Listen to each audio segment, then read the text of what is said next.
Hey guys, tonight we venture back to a time before plumbing, before garbage trucks, and definitely before indoor air fresheners.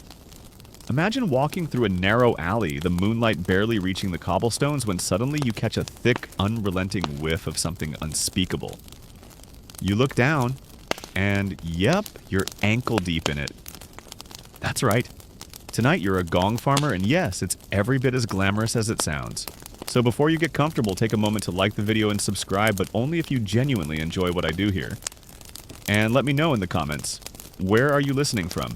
And what time is it where you are? Now dim the lights, maybe turn on a fan for that soft background hum. And let's ease into tonight's journey together.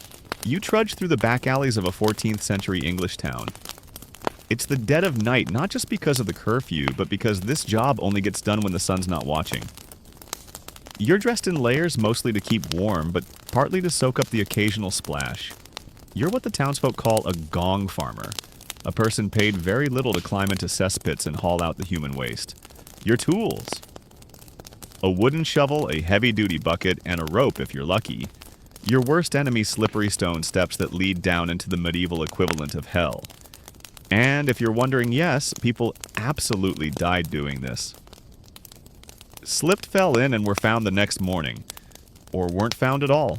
It's the kind of thing they didn't put on gravestones. Here lies Thomas, swallowed by someone else's. You know what? The stench is unholy. You've built up a tolerance, sort of, but even that has limits. Some days the air feels chewable. You mutter a quick prayer not to fall, not to breathe too deeply, and maybe to get a tip if the household is feeling generous. Spoiler alert, they usually aren't. You open the hatch to the cesspit, and it hits you hot, thick, gag-inducing. The pit is deep and dark, and your candle barely lights anything. You lower yourself in knees, shaking more from dread than cold. Slop up to your calves, then your knees. One time a rat swam past your shin and didn't even blink. You named him Percy. Despite everything, this was a real profession in late medieval England, especially in London, where cesspits, also called privies, were the norm for human waste disposal. Gong farmers were regulated under local laws, given licenses, and even operated under curfew. You weren't allowed to empty waste in daylight. It was too offensive. Historians still argue whether gong farmers were respected for doing a dirty but necessary job, or shunned entirely as walking filth. Probably both, depending on the town and how recently someone had barfed near them. You haul the full bucket out of the pit and dump it into your wheelbarrow. It's already half full, and you've got 3 more houses to do tonight. From there, you'll push your glorious cargo out of town, usually to a designated dumping ground or riverbank. Sometimes it's used for fertilizer. Other times it's just dumped. Environmental concerns. Yeah, not so much. And here's the kicker. This job was actually lucrative, comparatively speaking. You earned more than a baker, and sometimes more than a stonemason. But before you get excited, remember, you also aged faster, were rarely invited to church, and good luck finding a spouse once you introduced yourself at the town market. Oh, some towns tried to automate the process.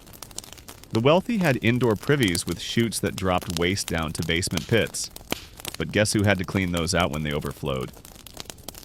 That's right, still you. One particularly legendary tale tells of a gong farmer who found a small stash of silver coins while cleaning a noble's cesspit. Apparently someone had dropped their pouch down the privy by accident. The farmer pocketed the coins and moved to the next village. But whether he used the silver to open a tavern or just to buy better boots, historians still argue. By now, your muscles ache from shoveling. Your shoulders are sore, your knees slick with... Well, it's better not to think about it. You hum softly to yourself, something old and tuneless. The night is cold, but the air is heavy, sticky, like the walls of the pit are exhaling. You step outside for a moment and look at the stars. For just a second, the world feels clean again. Then a squelch under your boot reminds you where you are. A nearby rooster calls. Dawn isn't far off. You finish your route, park the wheelbarrow behind a hill, and splash your hands in a nearby stream. It doesn't help much, but it's something. Your clothes go into a sack. You walk home in silence, carrying the smell like a second skin. Still, in some ways, you're lucky. You have a job, you get paid, and no one bothers you much. You work in shadows and silence, and for better or worse, that means no one asks too many questions. Just don't fall in. You're ankle deep again, but this time not in sewage. Welcome to the marshes of medieval England, where the water is cold, the fog rolls in like a curtain, and the ground sucks at your feet with every step. You're barefoot because boots don't work for this job, they get in the way of the blood sucking. Literally. Tonight you're a leech collector and business is crawling. You hold a battered tin bucket in one hand and a long stick in the other, not for defense, but to prod at clumps of mud where the little creatures like to hide. The real tools of your trade, though, are your legs. Your soft, warm, helplessly fleshy legs. You wade slowly into the shallows water, biting at your calves. Within seconds, you feel the first one latch on, then another. You wait. That's the trick. The longer you wait, the more of them attach. Eventually, you'll have enough to pluck off and toss into your bucket. You do this dozens of times, dozens of nights. You get used to the sting, the tiny rivulets of blood that trail down your skin like bad watercolor. Sort of. Mainstream history tends to skip this part of the medical process, but medieval doctors relied heavily on leeches for bloodletting, the practice of removing excess blood to balance bodily humors. Too much blood meant fever. Too little blood meant weakness. There was a leech for everything, apparently. Toothache leech. Gout leech. Relationship problems. Maybe try 2 leeches just in case. You lean down gently, plucking a particularly fat one from your shin. It's squishy and cold, and you have to pull slowly. If you yank too fast, the mouth stays in your skin.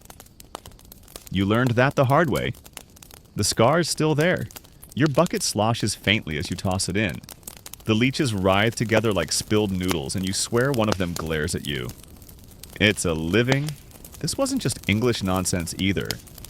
Leech collecting was widespread across Europe. Peasants, often women and children, did the job in ponds, marshes, and drainage ditches. In some areas, entire families lived off it. You made pennies for a day's haul, and the local barber surgeon bought them in bulk. But as demand grew wild, leech populations collapsed. People waded deeper, stayed longer. Some didn't come back out. And yes, you sometimes fainted. The blood loss wasn't massive from just a few leeches, but after 10, 15, 20 bites a night, your body starts whispering, hey, maybe we stop doing this, but you don't listen. You need the coins. Sometimes it's not just leeches in the water. Once you saw a shadow slide beneath the surface, long eel-like fast. You backed up so fast you tripped on a rock and landed butt first in the mud. Classic rookie mistake. Still better than that time old Meg lost a toe to a snapping turtle. Historians still argue whether her story was real or just a cautionary tale for first-timers. A foghorn moans in the distance. Wait, no, that's just a cow. Hard to tell in the mist. You pull up your skirt or trousers if you're lucky and trudge farther in. The best leeches hide deep. You whisper a lullaby to yourself, something your mum used to sing. Something to keep your mind off the cold. You wonder sometimes if the doctors ever think about where their leeches come from. Probably not. Too busy prescribing jars of worms and goose grease for arthritis. You heard once that in Paris, leeches were so prized they kept them in velvet-lined cases. Velvet. Meanwhile, you're picking them off your ankles and hoping none crawl into your sleeves. Back at home, there's a pot of something warm, hopefully. Maybe turnips again. You'll have to wash the mud off in a barrel. Your kids used to cry when they saw the blood running down your legs, but now they just roll their eyes. Mum's been in the pond again. Still, there's a rhythm to it. Wade in. Get bit. Wade out. Count leeches. Repeat. Some collectors hum, others pray. You mostly curse under your breath. You know the names of the good ponds and the bad ones. You've got tricks, smear little lamb's blood on your calves to attract more, slap the water just right to draw them closer. Your bucket's almost full now. That's good. That means you can go.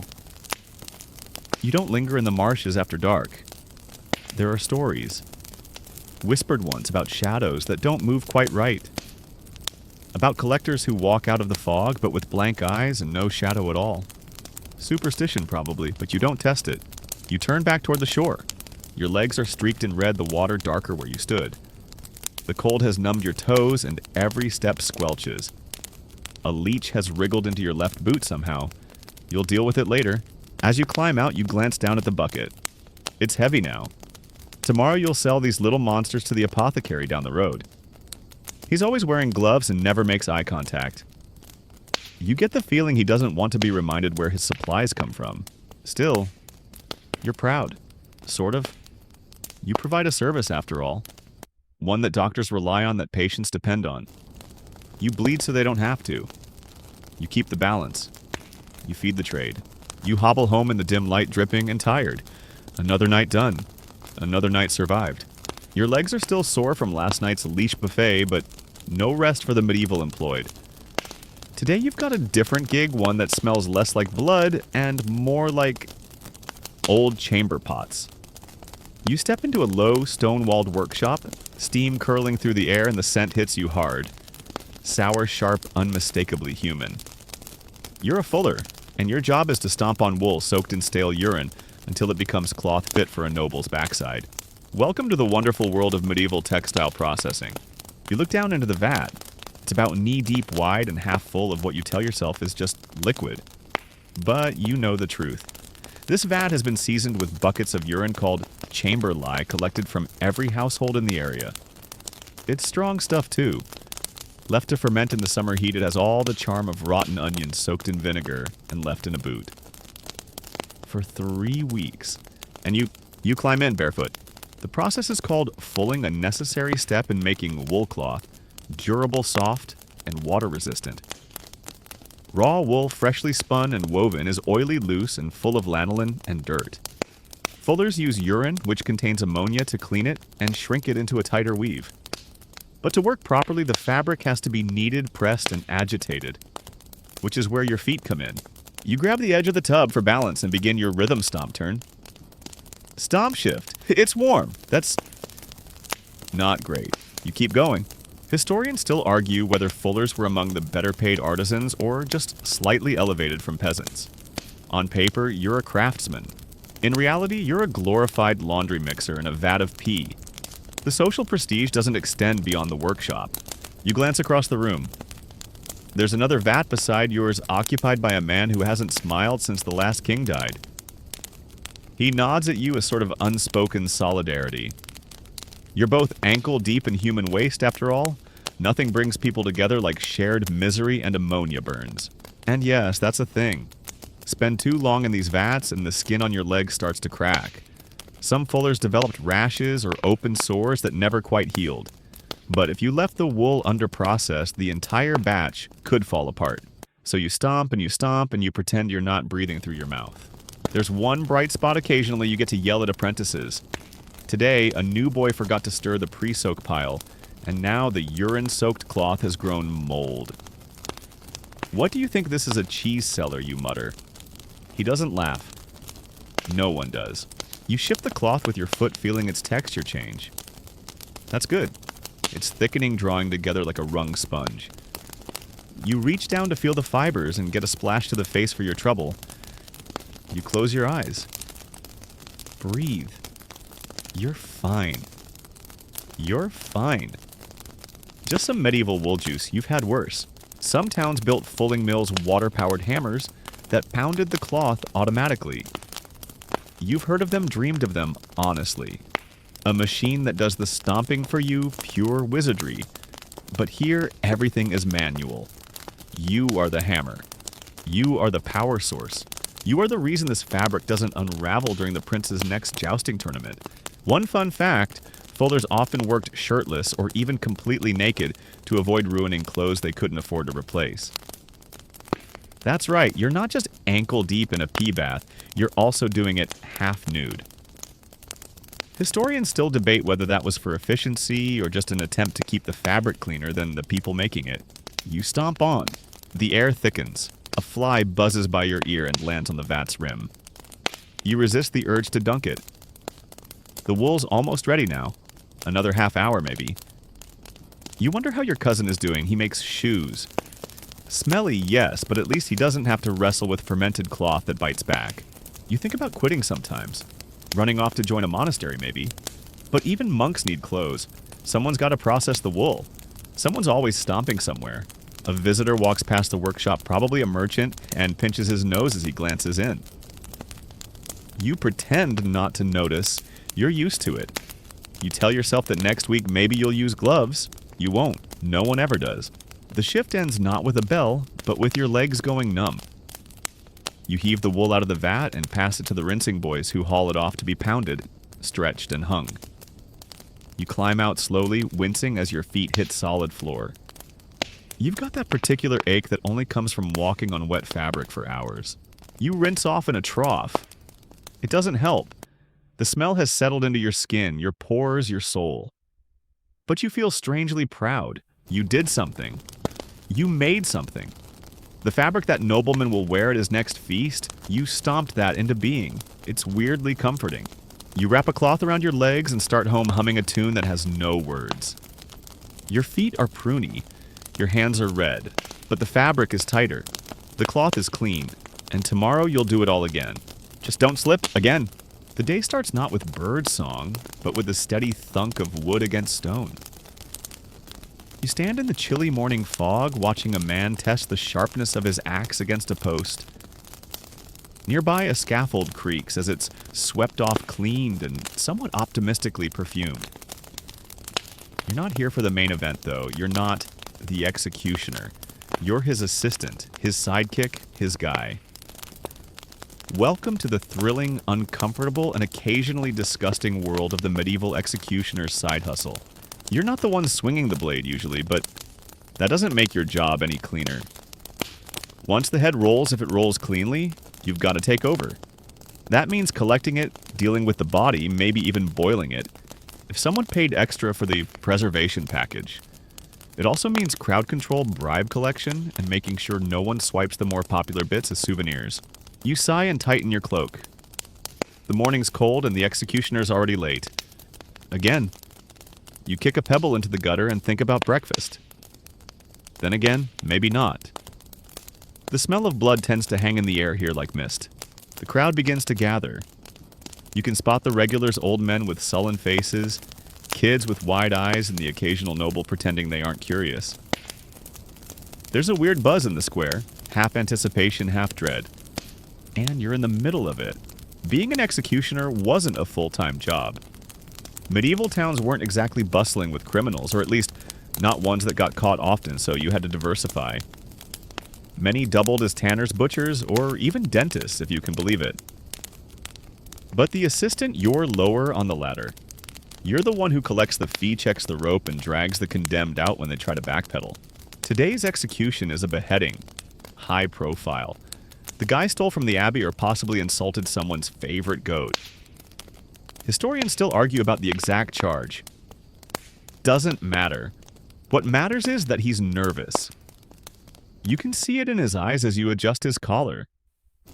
Mutter something halfway comforting and tighten the leather strap around his wrists. Then the axe falls. You've seen it before. Sometimes it's clean. More often it takes a second swing. If you're really unlucky, a third. One time, 7. That was a long day. You step in immediately, wiping your boots as you climb the platform. The head rolls a bit too far almost off the stage, so you scoop it up and place it carefully into a sack. No one really tells you what to do in these moments. You just learn as you go. Sometimes the heads are displayed on spikes above the gates. You're the one who climbs the ladder to put them there. The job doesn't mention that part. Neither does it mention the smell, or the magpies, or the children throwing pebbles at them. You glance toward the cart where the body lies. That needs to go too, usually to a pauper's grave. Unless someone bribes you to return it to the family. That happens. Quietly. You've slipped more than one sack through the back gate of a churchyard at night, tossing in a whispered sorry as you go. There's one more part of your job, and it's the worst body part requests. Some nobles, some doctors, and some other types pay well for preserved fingers, ears, or even tongues. For study, they say. Sure. You're not here to ask questions. You just boil and pickle what you're told. You once made a month's pay handing off a thief's hand in a jar to a wandering alchemist. He swore he could use it to find gold. You wished him luck and bought yourself new boots. There's something weirdly bureaucratic about it all. You keep records, sort of. Who was executed, why, who paid? You've got a little book hidden under your floorboard with shaky writing and bloodstains on the edge. Maybe someday someone will find it and think you were a scholar. That would be funny. You pack up the tools, wash down the scaffold, it never really comes clean, and nod to the town clerk. He gives you a small pouch of coins and an even smaller nod. You don't get thanks or recognition. No one wants to talk to you unless they need something removed. Historians still debate how executioners were treated socially. In some towns, they lived on the outskirts, forbidden to eat with the rest of the community. In others, they were respected, feared, sure, but respected. Assistants like you, though, you're usually somewhere in between. Necessary and visible and always disposable. You head back to your shed behind the butcher's shop. You rent it cheap because the smell from the meat covers your own work's aroma. The local dogs like you. That's something. You wipe down the axe handle, it's yours to maintain even if you rarely wield it.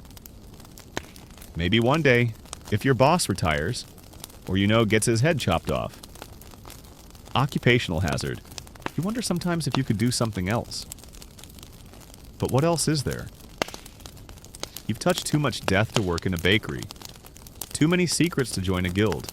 And every time you shake someone's hand, they hesitate. You light a candle and sit down on the floor. The day's done. The body's buried. The coins are counted. You're not proud, but you're not ashamed either, because someone has to clean up after the axe. You move through the cemetery like a shadow, quiet, deliberate, barely breathing. It's well past midnight, and the moon is hidden behind thick clouds, which is either lucky or ominous depending on your point of view. The shovel in your hand feels heavier than usual. Maybe that's guilt. Maybe it's just damp. Either way, you're not here to mourn. You're here to dig up a corpse.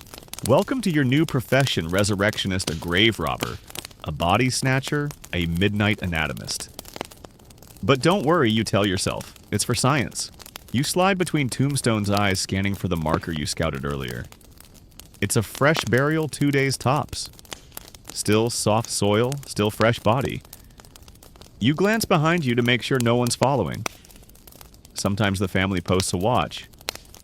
Sometimes there are dogs. Or worse, priests. You've got a pouch of meat in case of dogs and a pouch of silver in case of priests. Both usually work. You reach the grave and begin to dig. It's not like the stories.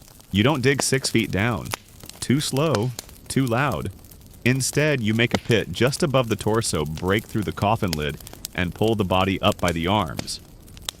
Efficient, gruesome. No time for sentimentality. You're being paid for speed and discretion. Your client is a barber surgeon with a twitchy eye and too many knives. He needs cadavers for anatomical study of Boomingfield in the late medieval and early Renaissance period. Medical students needed bodies, and since the church frowned heavily on dissection, the legal supply of corpses was limited. So people like you became essential. Quiet, unsettling, illegal, but essential. Historians still argue whether resurrectionists like you were villains or medical pioneers. Probably both. Depends who's asking. The earth gives a soft thunk and you hit the coffin lid. It's newer wood, not yet bloated with moisture. You ease it open, trying not to gag. Even after a couple of days, there's a smell sweet, sour, wrong in a way your brain can't name. You light a candle low to the ground. You don't look at the face. That helps. You slip a cloth under the shoulders and haul. The body resists at first, like it's clinging to its final rest. Eventually, it lets go. You roll it onto the tarp, then tie the ends and hoist it into your barrow. A quiet, lumpy bundle. Just another sack on the road. You cover the hole as best you can. No one's coming to inspect, but it's polite. Or at least professional. You can't undo what you've done, but you can make it tidy. That counts for something. You push the barrow through town wheels creaking softly. Most resurrectionists travel with a partner, but you've found it's better alone. Fewer people to bribe. Fewer mouths to keep shut. The streets are still. A cat darts across your path. You pretend that's not a bad omen. At the back door of the apothecary, you knock twice, then once. A pattern, a signal. The door creaks open and the barber surgeon waves you in without a word. The room smells of vinegar and dried herbs and something iron-like underneath. You drop the tarp on the table and he unties it. He frowns, then nods. Not bad, he says, inspecting the wrists. Still pliable. He tosses you a coin pouch heavy with silver. You try not to think about what he's going to do next. One time you stayed to watch. Just once. You still dream about it. You leave without a word, walking quickly back toward the edge of town where no one bothers you. The grave dirt on your clothes will need scrubbing. Your boots will stay outside. Your neighbors think you sell firewood. Let them. Back in your hut, you collapse onto your cot muscles, aching. You stare at the ceiling and think about the man or woman you just delivered. Who they were. Who they left behind. Whether they deserved better. The truth is, some people think you're a monster. Others think you're helping push medicine forward. You're somewhere in the middle, caught between decay and discovery. There's a story, half legend, half warning, of a resurrectionist who dug up the wrong body. One cursed or possessed or filled with something unspeakable. When he pulled it out of the grave, it opened its eyes and whispered his name. He screamed, ran, vanished. No one knows where. But on stormy nights, they say you can hear digging. Probably nonsense, probably. Still, you whisper a quick apology to the dark just in case. Tomorrow there's another burial. Another student who needs a body. Another night in the graveyard. It's not glorious. It's not safe. But it pays. And in this world, that's what keeps the candle burning. You lie back, pull the blanket to your chin, and let the silence settle over you. You wake to scratching. Not at your door, but in your walls. Something with little claws and terrible intentions. You groan, roll over, and accept your fate. Because today's job doesn't allow fear, hesitation, or disgust. You grab your sack, your stick, and your lucky pair of thick gloves. You're a rat catcher, and these streets won't devermin themselves. The sun is just rising, painting the town in muted golds and grays. Most respectable folk are still in bed, but not you. You're already poking under floorboards, inspecting piles of hay, peeking into outhouses with a long-handled hook. Because wherever there's food waste or warmth, there's rats. And where there are rats, there's you. You whistle softly to calm your nerves as you approach the baker's alley. It's infested. Has been for weeks. You know every brick of this place, every rat hole behind every sack of flour. You crouch and press your ear to the wall. Scratch, scratch, bingo. You set the sack down quietly, then raise your stick. Not to swing yet, but to tap, nudge, disturb the nest. Rats hate change. You give them just enough discomfort to bolt. And when they do, you snatch them mid-run and slam the sack shut. One down, dozens to go. The job isn't just hunting, it's performance. It's prediction. It's knowing the ways of your quarry better than they know themselves. Rats are clever. Medieval rats especially. They've survived fires, floods, and famines, and somehow they keep breeding like someone's paying them. Speaking of breeding the plague, you try not to think about it, but everyone knows. The Black Death wiped out 30 to 60% of Europe, depending on the region. Historians still argue just how much rats were to blame, versus fleas versus the cosmic wrath of the heavens. But you've seen what nests can do. You've seen the little black eyes, the slick fur, the bare tails, wriggling like something formed. You've burned nests, drowned broods, and just once sealed an entire cellar and smoked them out. The owner cried, but the rats never came back. You consider that a win. You remember your first bite. Right on the wrist. It swelled for a week. You kept moving, kept working, but you watched it carefully. Everyone does. A swollen gland or high fever could mean, well, the end. You still wear the scar proudly. A little badge of honor. Or maybe stupidity. Sometimes those are the same thing. There's a new customer today, a tavern owner near the docks. He's heard scratching in his walls. You arrive, inspect the place, and immediately smell the truth. There's rot. Not just rat rot. You find a dead one in the pantry, bloated and pale. Probably poisoned. But others are still alive. You set traps, smear bait, and curl under the floor with your stick like a medieval ninja. Hours pass. You catch 5. One bites your glove. You don't flinch. That's rule number 1, never let them know you're scared. In some towns, rat catchers carry the bodies in carts like trophies. Others get creative. In Germany, you've heard they trained ferrets to chase rats into nets. Wild stuff. You tried to train a cat once, but she ate your lunch and disappeared for 2 days. Not a team player. Some rat catchers were even licensed by the city. Licensed A, rare honor. They walked with official badges and were paid not just per rat, but by the rat tail. You can imagine it, buckets of twitching tails counted like coins. There's even a tale of a man who bred rats just to inflate his numbers. Got caught, of course. Not subtle. Historians still debate whether his punishment was a fine prison or, ironically, forced pest control. You're tired by midday. You sit under an awning, wiping sweat from your brow, watching people pass you by. They wrinkle their noses, clutch their cloaks tighter, avoid eye contact. You're used to it. No one likes the rat catcher until they need one. You reach into your sack and count your catches. 17. Not bad. You'll get paid in copper, maybe a loaf of bread if the tavern's feeling generous. You ask for wine. They laugh. Worth a shot. On the way home, you pass the chapel. A priest is preaching about cleanliness, pestilence, divine punishment. He sees you and falls silent for a moment, then keeps going. He doesn't mention rats. He doesn't have to. You know they're out there. Always.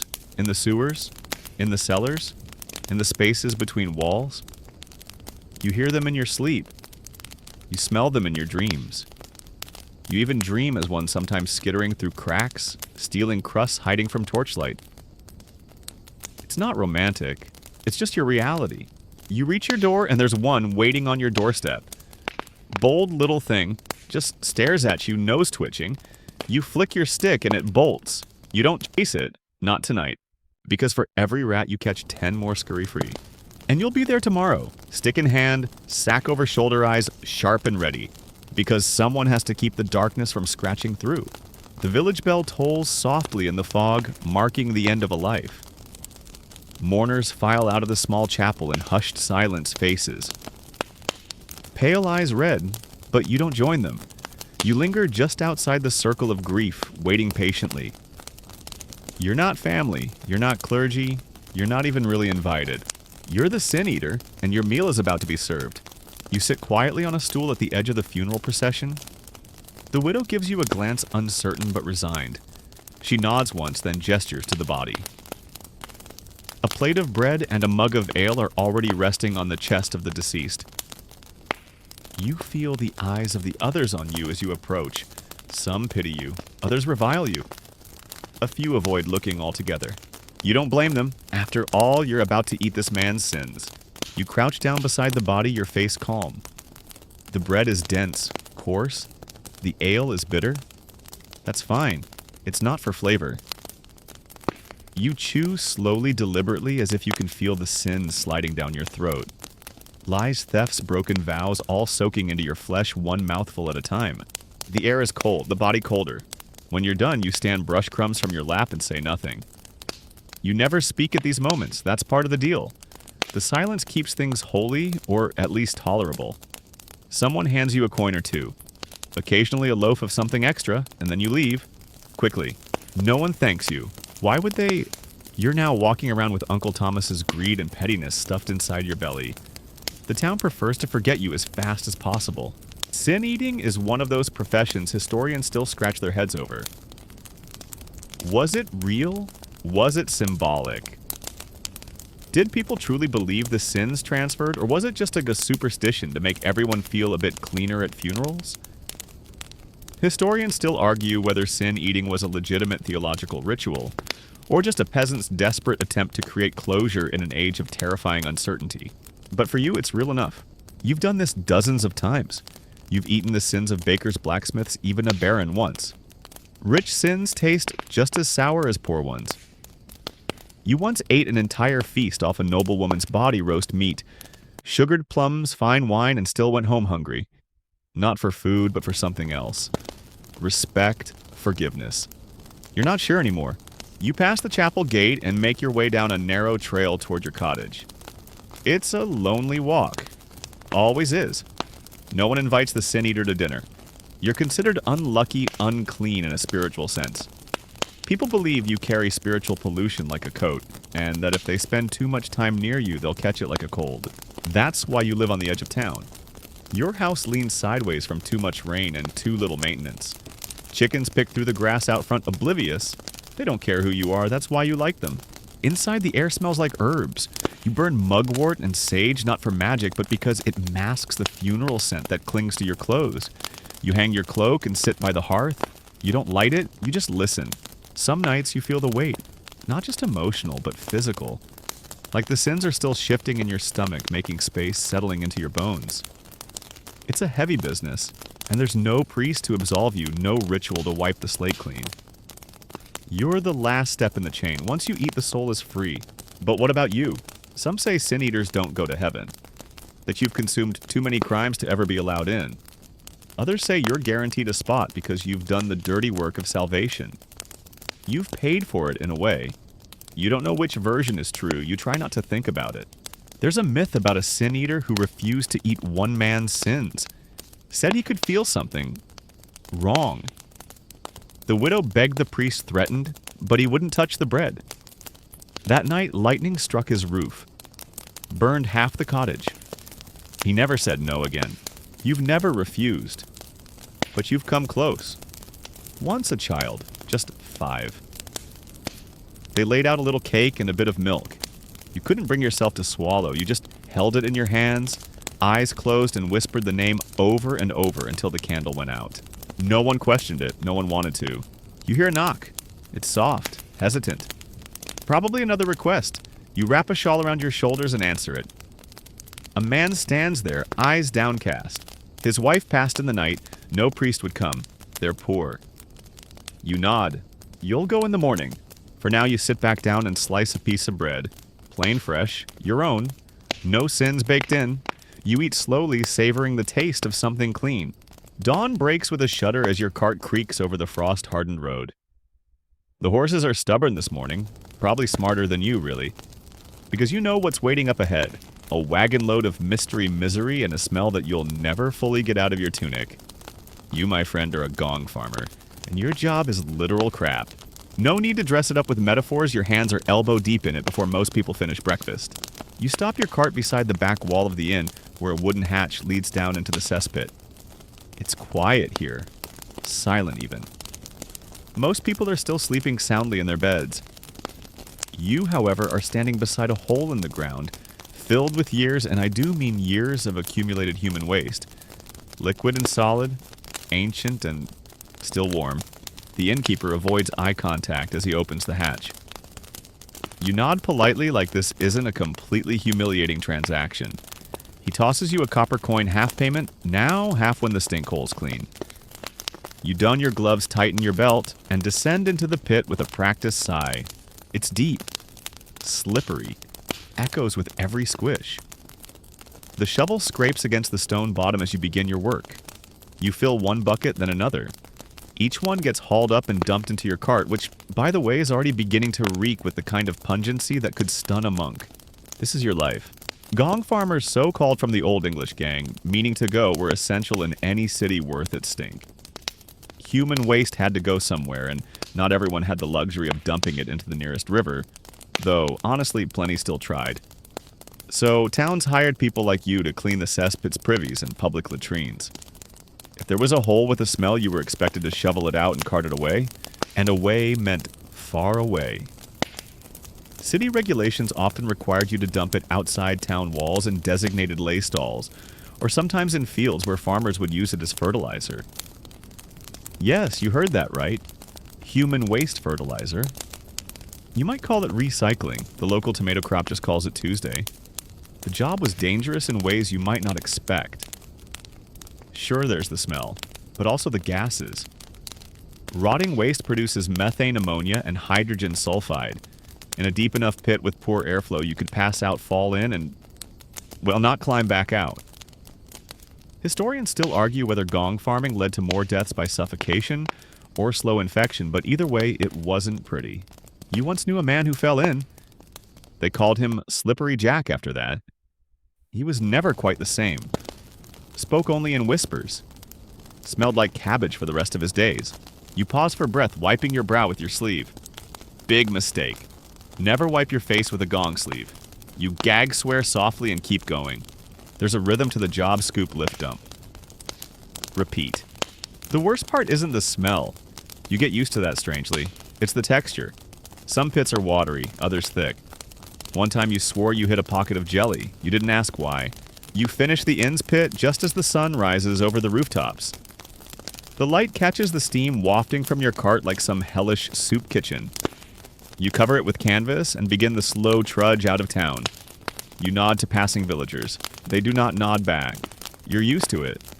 Gong farmers were widely avoided, sometimes even forbidden from walking certain streets during daylight. You smell, after all. The stink sticks to your hair, your skin, your soul. You sleep in a shed behind your cottage because your family won't let you into the main house until after you've washed. Twice. One town famously forced its gong farmers to wear bells to warn others they were coming. Like lepers, but smellier. Still, you can't help but laugh at the memory of a new apprentice who forgot to ring his bell and spooked a noblewoman into falling into a canal. She screamed something about aromatic demons. Good times. By mid-morning, you reach the dumping field. The air is already thick with stench, but yours is special. You find your designated trench and start unloading. It's satisfying in a way. The emptying, the release. Like finishing a long chore or unburdening your conscience. If your conscience were made of sewage, you finish and rinse your cart with a bucket of river water. Then rinse yourself, then rinse the bucket.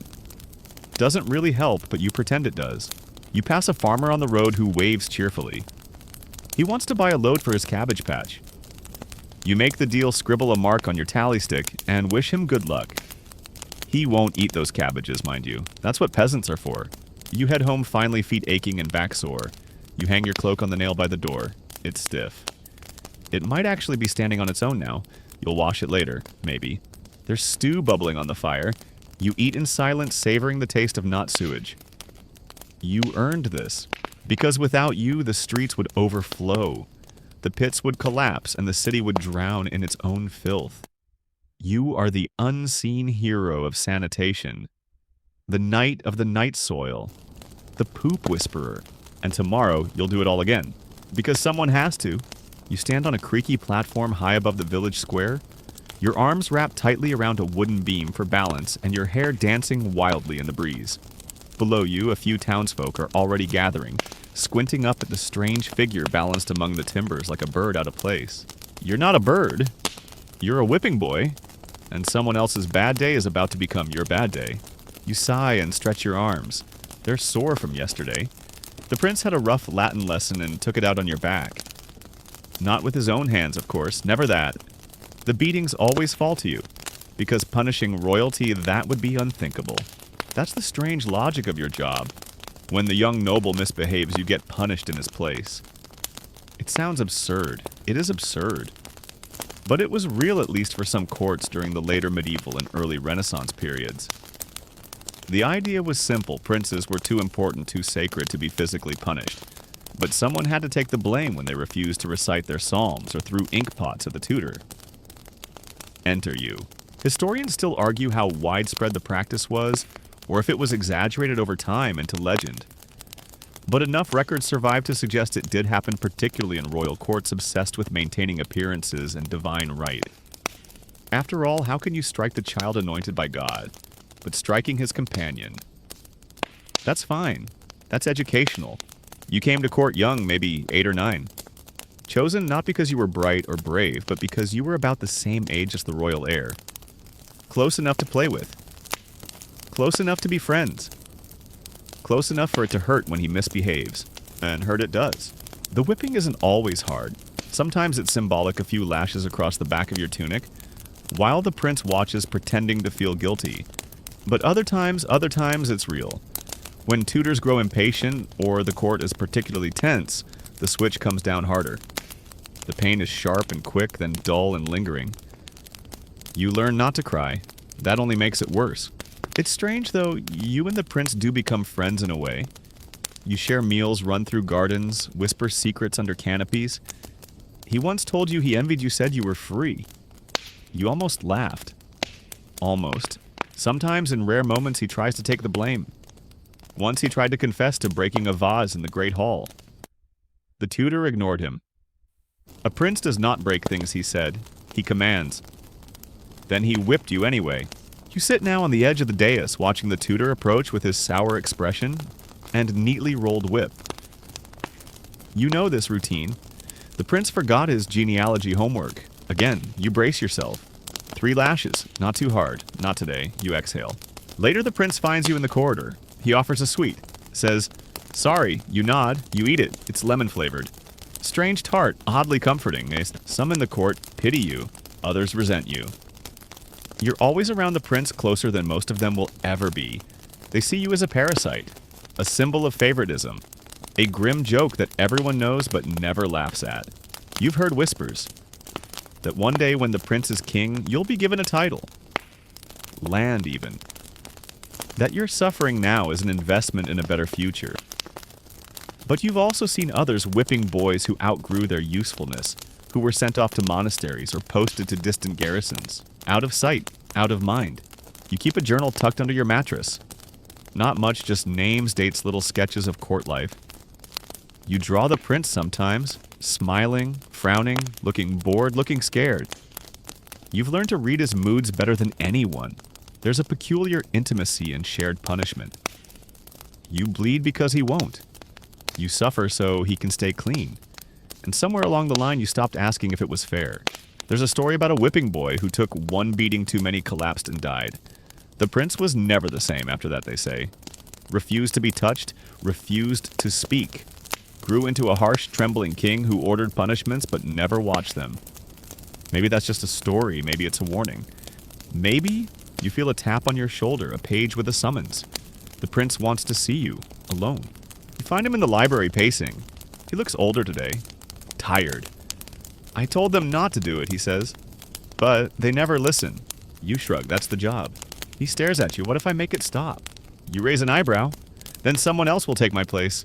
And that's the truth. The system doesn't care who gets whipped. Only that someone does. You leave him to think about that. He probably won't. Later that night, you sit by the fire, gingerly bandaging your shoulder. It stings, but you've had worse. Outside, the court buzzes with music and voices. Inside, it's quiet. You're still a boy, but you feel much older. You close your eyes and dream of running through fields past cities, far from castles and classrooms. Somewhere no one knows your name. Somewhere no one gets beaten for someone else's mistakes. But when you wake, the castle will still be here. So will the lash. And so will you. You sit on a damp wooden stool, staring into a bucket of cold water that reflects your face, half-shadowed, slightly bruised, and smudged with soot. You pick a fleck of tar from your sleeve and sigh. It's going to be a long night. Because tonight, like most nights, you're not sleeping. You're patrolling chimneys. And if you're lucky, you'll come out with only a few scratches and maybe a dislocated shoulder. Welcome to the life of a medieval chimney sweep, the small kind. You twist your thin frame through the tight back entrance of a wealthy merchant's home, where the kitchen hearth crackles lazily, unaware of what's coming. You nod to the steward, who doesn't even look up from his ledger. You're just part of the maintenance, a bit of living equipment. They hired you because you're wiry, underfed, and about the size of a sack of flour. Perfect for the job. You glance up the chimney. It's narrow, blackened with soot and hot. Always hot, and you're going up inside it. You brace your arms and knees, plant your feet on the bricks, and begin to shimmy upward inch by miserable inch, like a spider crawling through ash. The walls scrape your skin raw. You can't breathe deeply, too much soot. You close your eyes against the sting and keep moving. Medieval chimneys weren't exactly clean or well designed. Most were retrofitted into older buildings and full of twist protruding stones and centuries of blackened buildup. And guess who cleans them, not adults? Adults are too big. It's always children. Always someone small enough to squeeze through the shaft like an unwelcome thought. Historians still argue about how early child chimney sweeps became common someplace in later centuries, but evidence suggests that in dense urban centers, especially in late medieval England, small boys were occasionally used for the job, particularly in manor houses and castles with complex flues. They were called climbing boys, or sometimes sootlings. You like the second one better. Sounds less painful. It isn't.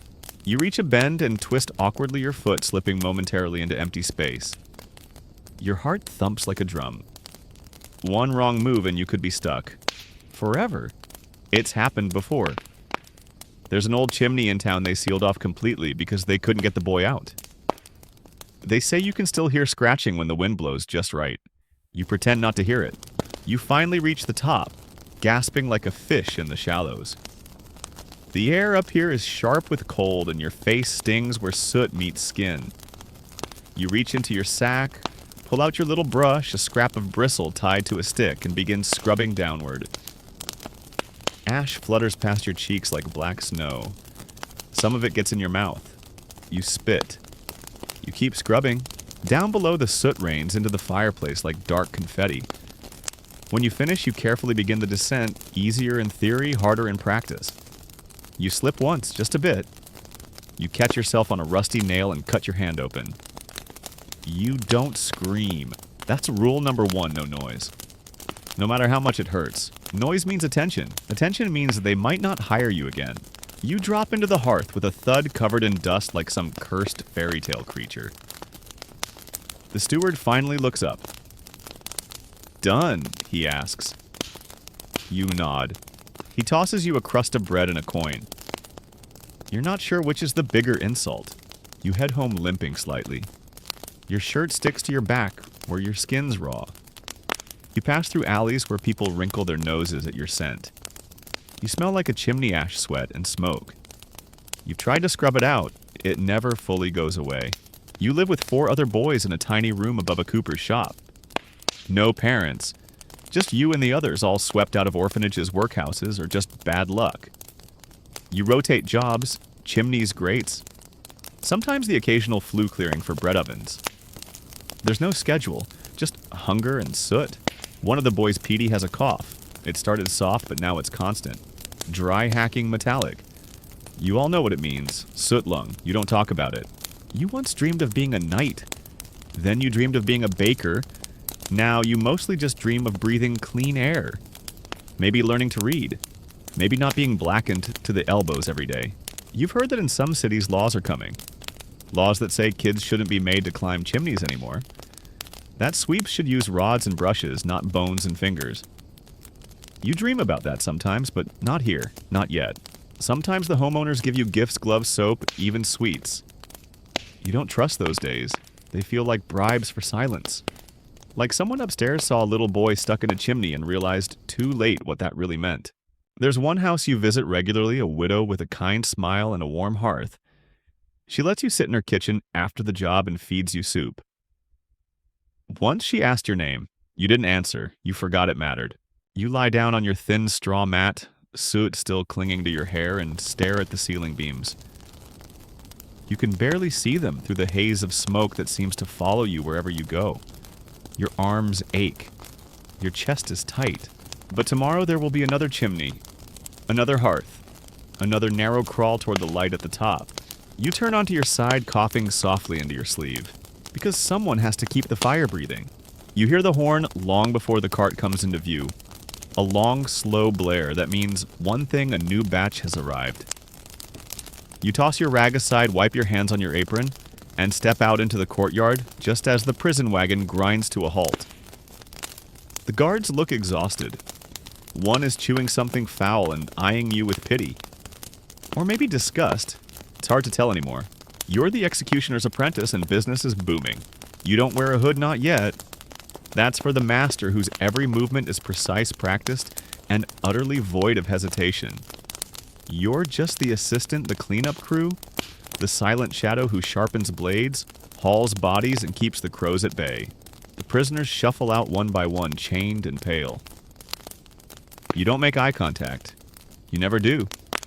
You're not cruel. You just can't afford to carry the weight of every last confession or desperate glance. Your master taught you that early.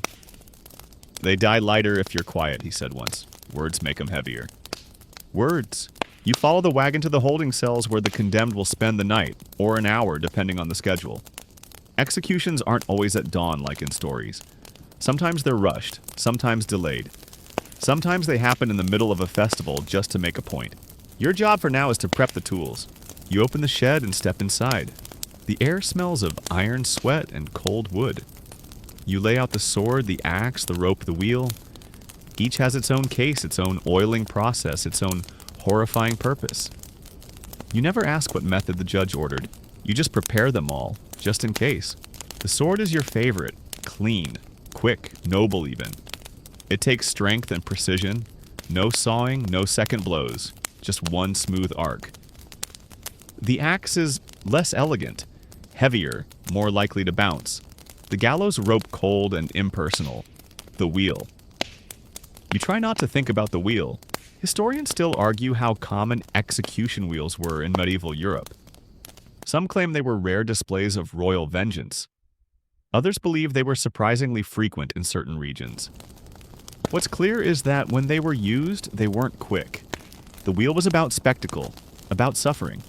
The master joins you near dusk silent as always. He inspects your work, gives a rare nod, and begins fitting the block. Tomorrow, it's a beheading. You remember the first time you helped. You were maybe 12. Held the basket.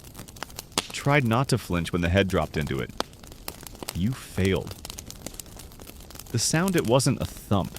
It was softer. Wetter. You didn't eat for 2 days. Now you barely notice. People think executioners enjoy the job, that they relish the blood. The truth is, most of them are just trying to feed their families. The job pays well, mostly because no one else will do it. But it also comes with consequences. You're avoided in the market, refused at inns, spat at in churches. Your master hasn't had a full conversation with anyone outside this courtyard in years. There's even a superstition that executioners can't be buried in consecrated ground. Some towns give them their own cemeteries. Lonely places. You visited one. Tiny stones, no flowers. Just grass and quiet guilt. You once asked your master if he believed any of the people he executed were innocent. He paused. Probably, he said. You never asked again. Night falls and you light the torches along the wall. Tomorrow's sentence is a public one.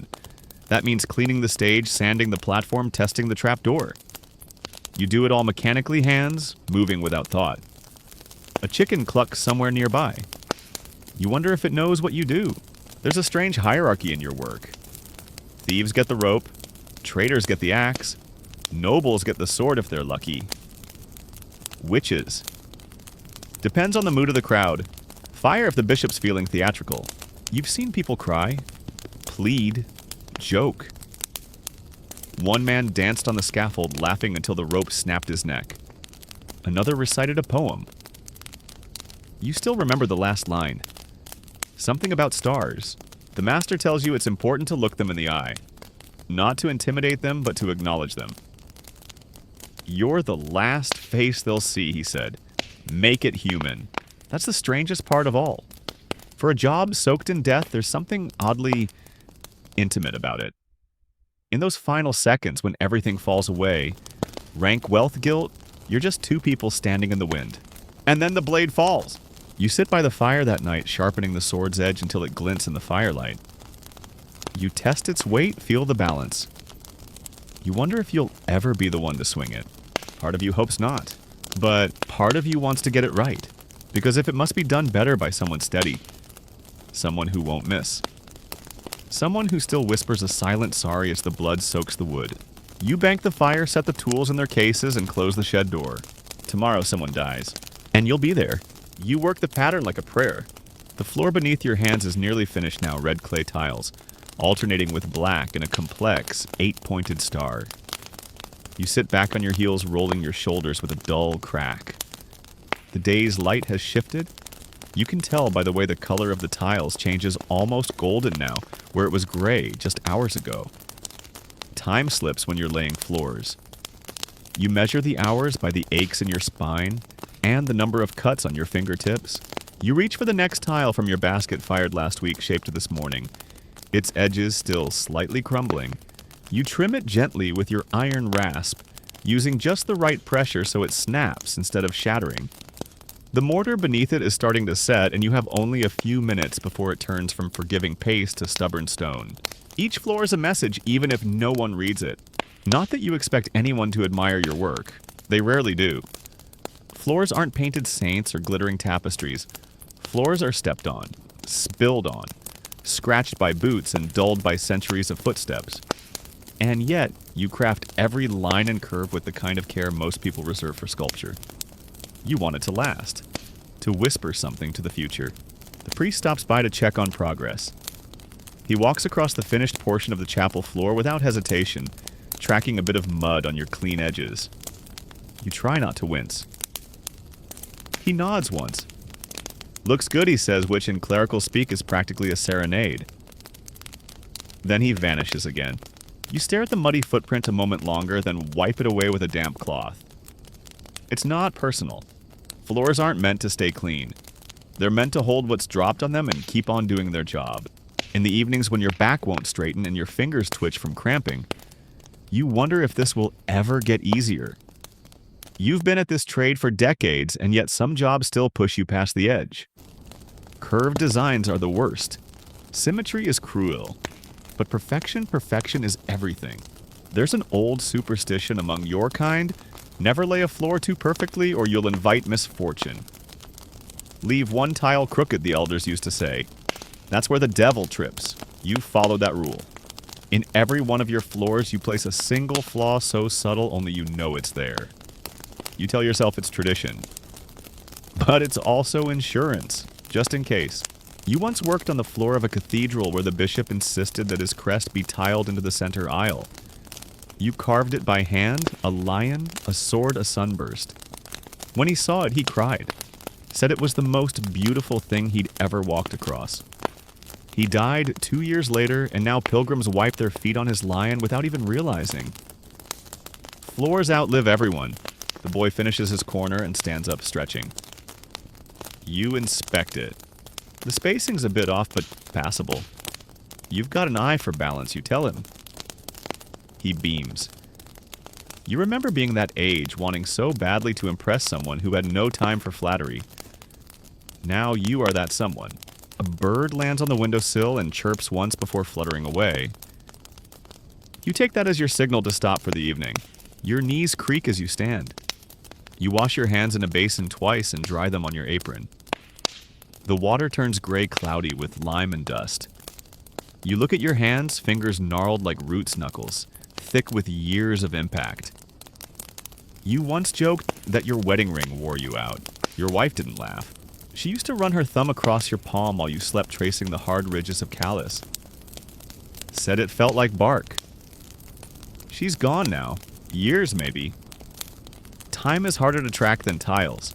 You light a small lantern and walk across your half-finished masterpiece. Even in dim light, it gleams. The tiles warm slightly underfoot, holding onto the day's heat like a secret. You can almost hear them sigh. As you leave the chapel, you glance back once just to admire the shape the pattern takes in shadow. It's not perfect. You can see where the angle of the third star slipped, where the border tile doesn't quite line up. But you also know it will hold. Through storms, through weddings, through burials. Because that's what floors do. They carry everything and complain about nothing. It always starts with the scratching. Tiny claws behind the walls, beneath the floors, sometimes just overhead. You hear them first, quick skittering bursts that stop the moment you pay attention. The townsfolk try to ignore it. Pretend it's just old wood creaking, but you know better. You're the rat catcher, and tonight you're going hunting. You sling your sack of traps over your shoulder, feel the familiar clink of wire bone, and a few questionable chunks of bait. The lantern's flame flickers as you step into the alley, casting long shadows over the cobbled stones. It smells like damp bread and something worse. But then again, everything smells like something worse in this part of town. They don't like to see you during the day. You're a reminder of the thing no one wants to talk about, the creeping, whiskered terror that spreads under every floorboard. That breeds in the cellar. That brings plague. You're not a doctor, but you know what rats mean. You set your first trap beneath a butcher's shop. The meat scraps are generous, sometimes too generous. You suspect the butcher might be encouraging the rats just so you'll keep coming back. Job security in its most disgusting form. Crouching in the dark, you peer into a crack where the wall doesn't quite meet the foundation. Two beady eyes stare back. You freeze. The rat freezes. A long second passes. Then it bolts. You chase boots slapping the whetstone as you dart around barrels and crates. Your bag rattles. The rat disappears under a loose board and you follow it down into a warren of crawl spaces where only the desperate or very stupid go. Guess which one you are. You light a stub of candle and crawl forward on your belly, dragging your sack behind you. The smell is worse down here. Old blood, mildew, and fur. Your fingers brush something wet. You don't ask what it is. The rat appears again, larger than most, with a scar across its snout. You call it Captain. You've seen it before. Smart, slippery, always one step ahead, but not tonight. You set a spring trap and slide it into place. Captain watches, waits, sniffs, then scuttles into a different tunnel. You curse under your breath. You once read well heard that in some towns rat catchers were offered gold for every dead rodent during the plague outbreaks. In others, they were blamed for bringing rats in the first place. Historians still argue whether rat catchers helped control disease or accidentally spread it further. You don't care. You just follow the trail. You find a nest behind a crumbling bread oven. Pups barely furred twitching in the straw. You dispatch them quickly, cleanly. There's no joy in it, but there's no guilt either. If you don't do it, they'll multiply. They always multiply. You wrap the nest in oilcloth and add it to the sack. It's getting heavier. You feel it in your shoulders, in your breath. Outside, the night is thick and quiet. A cat watches you from a windowsill, tail twitching. You nod respectfully. Some say cats are better ratters than humans. You'd agree if they accepted payment. You stop by the apothecary's shop next. He leaves a bowl of herbs on the windowsill whenever he needs rats removed. You don't ask why. You set a trap beneath the stairs and sprinkle dried thyme near the baseboard. It confuses their scent trails. The apothecary once told you about a rat that carried coins, honest-to-God coins, in its mouth. Hid them under a floorboard for weeks before anyone noticed. No one knows where the coins came from. Or why. You wonder if it was Captain. You step into the baker's alley last. It's always alive at night. The rats know when the oven's cool. You once caught 18 in a single hour here. Tonight you catch 6. You've lost count of how many in total. Hundreds, thousands. You tie off your sack and sit on a crate. The sky's turning pale. The world is waking up, and with it, people will step out and pretend the rats were never there. That their grain isn't chewed. That their children don't have bites on their toes. But you always know. You toss a piece of bread to the cat. It doesn't take it but nods anyway, a kind of professional respect. You carry your sack to the town's edge where the pit awaits. You dump the contents dead rats, old traps, bits of fur and bone, and douse it with oil. It catches with a whoosh and sends up black smoke. The priest once said you were doing the devil's work. You replied, then he should pay me better. No one wants your job. Not the butcher, not the smith, not even the gravedigger. But someone has to do it. Because if the rats stay, the sickness returns. You pass a poster on your way home, a sketch of a man with a flute leading rats out of a town. A fairy tale. You laugh. If only it were that easy. Your hands smell like iron and ash. You wash them twice, it won't help. Tomorrow the scratching will start again, and you'll be waiting. You roll up your sleeves and lift the lid of the bubbling vat, immediately assaulted by a wave of thick, oily steam. Your eyes water. Your nose wrinkles. The scent is somewhere between burnt onions, old leather, and wet dog left in the sun.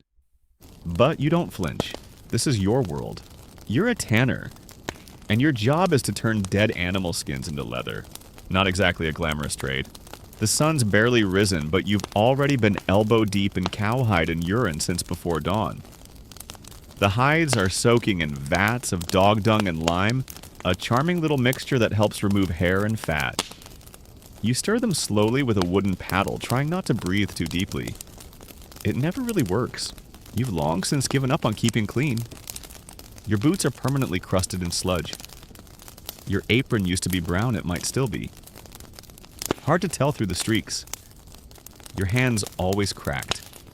Always raw. Smell like... well, they smell. You've been politely banned from 4 taverns because of it. You turn to the next phase, scraping. You lift a sodden hide onto the wooden beam and begin pushing the curved knife downward, removing bits of fat and tissue in long, greasy ribbons. The blade makes a dull, shut sound with each stroke. Satisfying, if disgusting. And this is just the beginning. Once scraped, the hides must be soaked again, this time in tannin. That's where the real magic happens. And by magic, you mean weeks of sitting in vats filled with water and crushed oak bark slowly transforming the floppy, stinking skins into something tough, weatherproof, and workable. Historians still debate just how widespread tanning operations were in early medieval towns, but records from places like York and Paris suggest that tanning was vital to local economies, providing leather for shoes belts, saddles, armor, bookbinding, and more. But no one wanted to live near the tanners. The smell was legendary. So they put you on the edge of town, downwind, by the river where you can dump your runoff without too many complaints. The fish died years ago. You once overheard a merchant say, "God save me from having a son who smells like the tanner's quarter?" You smiled. Your father was a tanner, and now so are you. The boys in town call you Stinkshade. Creative. You've heard worse. You once scared a priest by simply standing too close. But you don't mind, because in a strange way you like the work. There's an honesty to it. No illusions, no polishing or posing. Just raw material shaped by time and filth into something enduring. A few towns over, there's a rival tanner who claims to use swan dung instead of dog. Says it makes the leather softer. You tried it once. It did not. Now you just stick to the classic mixed water lime and the neighborhood's canine contributions. A boy drops off a fresh bucket every morning. You don't ask where it comes from. You don't want to know. Your apprentice is late again. Probably off trying to charm the baker's daughter. Good luck with that. You tried once, showed up with a rose and a new belt you'd made. She looked at the belt, then at your hands, then politely closed the door. You don't blame her. The hides are ready to come out of the lime bath now. You fish one out with a hook and hang it on the rack, letting it drip into the reeking trench below. The leather is pale, rubbery, and surprisingly delicate at this stage. You have to be careful. If you tear it, it's worthless. You remember once losing a whole batch 20 hides because a storm flooded the tannery. The runoff soaked into the apprentice's quarters. He moved out, slept in the fields for a week, came back with fleas. Not your problem. Some people think tanners are unclean. Spiritually, even. There's an old superstition that tanners can't be buried in sacred ground unless they bathe in holy water first. You've never tested that theory. You're not in a rush to find out. But despite all the dirt, you're proud of your work. Knights wear your leather into battle. Monks bind their holy texts with it. Even the nobles walk on your handiwork strapped to their fancy boots. They might turn up their noses at you, but they'd be barefoot without your stink. You slap the next hide into place and start again. Scrape, flip, soak, repeat. You hum an old tune as you work one your father used to whistle when the steam got too thick to see. You only remember half the notes. That's enough. Evening comes. You drain the vats, hang the last of the hides, and scrub your tools clean, or as clean as they'll ever be. Your arms ache, your back screams, and your boots squelch when you walk. But the leather, it's perfect. You wake before dawn, not because you have to, but because your body simply refuses to sleep longer. Years of early starts have rewired your internal clock. So, you sit up, swing your legs over the edge of the straw mattress, and start your daily ritual checking your ink-stained fingers, cleaning your quill, and squinting at the ceiling beams while you mentally prepare for another long day in absolute mind-numbing silence. You are a monastic scribe, more precisely a copyist at the Abbey's scriptorium, a chilly stone chamber where books are born the hard way, one letter at a time. Today you'll spend 12 hours copying the same psalm you copied yesterday, and the day before that. You know it by heart. But you're not allowed to write from memory. Everything must be copied, verified, and inspected letter for letter from the original manuscript. You pull on your robe, grab your tools, quills, ink pot, pen, knife, parchment, and walk the quiet corridors toward the scriptorium. It smells of beeswax, dust, and centuries of tired monks. The candles are already lit. Brother Matthias is snoring in the corner. Brother Odo is sharpening his quill with the intensity of a man preparing for battle. You take your seat, same as always, second desk on the left near the window that never quite closes, and begin. In principio erat verbum. In the beginning was the word. And so it begins. You dip your quill in ink.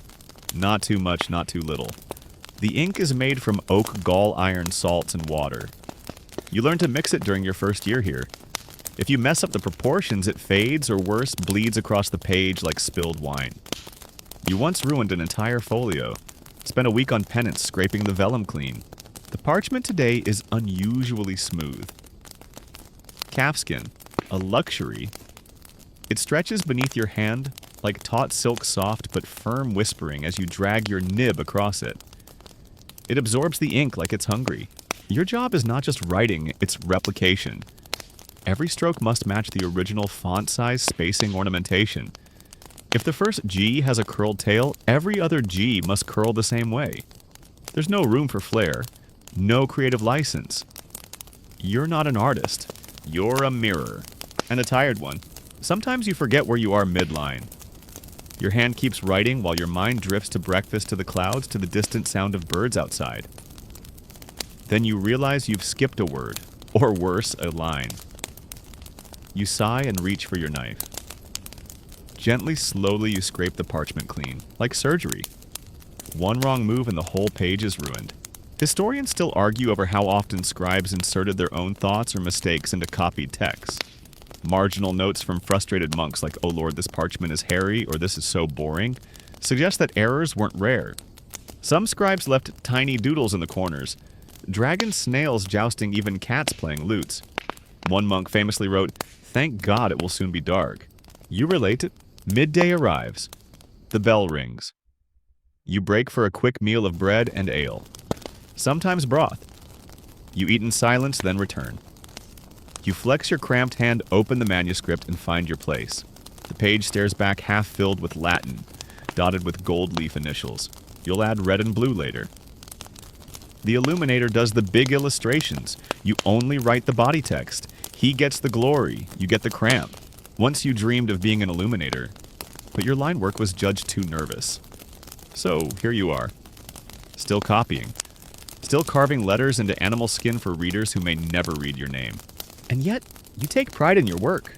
Each word is clean, balanced, centered. You draw a breath, line up the next letter, and begin again. Your favorite is the letter Q. So round, so ornamental. You add a little flick at the end, just enough to be personal, not enough to be noticed. A young novice passes behind you, watching your hands. You pretend not to notice. Maybe he'll be a scribe someday. Maybe not. Maybe he'll escape. The sun shifts. The light changes. Your ink thickens. You thin it carefully with a drop of vinegar. You stretch your fingers, rotate your wrist, roll your neck until it pops. You stare at the words until they stop being words and become shapes. It's oddly beautiful, repetitive, meditative, hypnotic. You once copied the Book of Hours for an abbot who read it once and locked it away. You heard rumors that nobles would pay more for a single illuminated Bible than for a farmhouse. Some scribes were even kidnapped. You've never been kidnapped. You must not be that good. The day ends, your candle guttering. You close your tools, blow on the last line, and pray it dries clean. Tomorrow you'll do it again. The word endures. And so will you. Now the light is dim. The tools are packed away. The ink dries slowly on the parchment, glistening under the candle's breath. Your fingers, stiff with effort, curl into your sleeves for warmth as the scriptorium empties one silent monk at a time. Footsteps echo faintly through the cold stone corridors. You sit a moment longer. The room is quieter now, almost soft. The great silence of parchment and patience, of labor done without applause, of beauty crafted without audience. And as you close your eyes, the scent of old vellum and beeswax follows you like a fading dream. Outside, the wind brushes against the abbey walls, and the stars blink softly overhead, unbothered by the busy hands of men below. You lie down, mind humming faintly with Latin verses, and feel your body begin to loosen. The aches sink into the mattress. Your breath slows. The thoughts fade. And even in darkness, you see the letters still, the loops, the lines, the gold leaf curls like sleeping flames. You don't need to read them. You just let them float past like petals on a stream. Everything slows. The scratching of quills has stopped. And so have you. Sleep now. You've earned it.